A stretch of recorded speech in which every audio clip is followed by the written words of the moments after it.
ಸರಿ, ನಿಮ್ಮ ವ್ಯವಹಾರವನ್ನ ಬಜಾರ್ ಬಿಲ್ಸ್ನಲ್ಲಿ ನೋಂದಾಯಿಸೋಣ.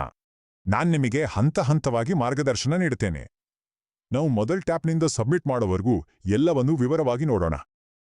ಹೌದು, ಮೊದಲಿಗೆ ನಿಮ್ ಸೆಟ್ಟಿಂಗ್ಸ್ ಮೆನುಗೆ ಹೋಗಿ ರಿಜಿಸ್ಟರ್ ಬಿಸ್ನೆಸ್ ಮೇಲೆ ಟ್ಯಾಪ್ ಮಾಡಿ. ಈ ಪ್ರಕ್ರಿಯೆ 2 ಮುಖ್ಯ ಫಾರ್ಮ್ಗಳು ಮಾತ್ರ, ನಂತರ ತ್ವರಿತ ಪರಿಶೀಲನೆಗೆ ಹೋಗುತ್ತದೆ. ಹೀಗಾಗಿ ಮೊದಲ ಹಂತದಲ್ಲಿ ನಿಮ್ಮ ವ್ಯವಹಾರದ ಹೆಸರು, ಪ್ರಕಾರ, GSTIN ಮತ್ತು ಪ್ಯಾನ್ ಅನ್ನು ನಮೂದಿಸಬೇಕು. ನೀವು ಆ ಸಂಖ್ಯೆಗಳು ಸರಿಯಾಗಿವೆ ಎಂದು 2 ಬಾರಿ ಪರಿಶೀಲಿಸಿ. ಎಲ್ಲವೂ ಸರಿಯಾಗಿದ್ರೆ ನೆಕ್ಸ್ಟ್ ಮೇಲೆ ಟ್ಯಾಪ್ ಮಾಡಿ. ಸರಿ, ಈಗ 2ನೇ ಹಂತಕ್ಕೆ ಹೋಗೋಣ. ಇಲ್ಲಿ ನಿಮ್ಮ ಮುಖ್ಯ ವ್ಯವಹಾರದ ವಿಳಾಸವನ್ನು ನಮೂದಿಸಬೇಕು. ನೀವು ನಿಮ್ಮ ಸಂಪರ್ಕ ಮಾಹಿತಿ, ವೆಬ್ಸೈಟ್ ಮತ್ತು GPS ಸ್ಥಳವನ್ನು ಕೂಡ ಸೇರಿಸಬಹುದು. ಮುಂದೆ ನಿಮ್ಮ ದೈನಂದಿನ ತೆರೆಯುವ ಸಮಯವನ್ನ ಸೆಟ್ ಮಾಡಿ. ಅಗತ್ಯವಿದ್ರೆ ಭಾನುವಾರವನ್ನ ಆಫ್ ಮಾಡೋದನ್ನು ಮರೆತಿರಬೇಡಿ. ಈ ಭಾಗ ಬಹಳ ಮುಖ್ಯ. ನಿಮ್ಮ ಉತ್ಪನ್ನಗಳಿಗೆ ಎಲ್ಲಾ GST ಕೋಡ್ಗಳನ್ನು ಆಯ್ಕೆ ಮಾಡಿರುವುದನ್ನು ಖಚಿತಪಡಿಸಿಕೊಳ್ಳಿ.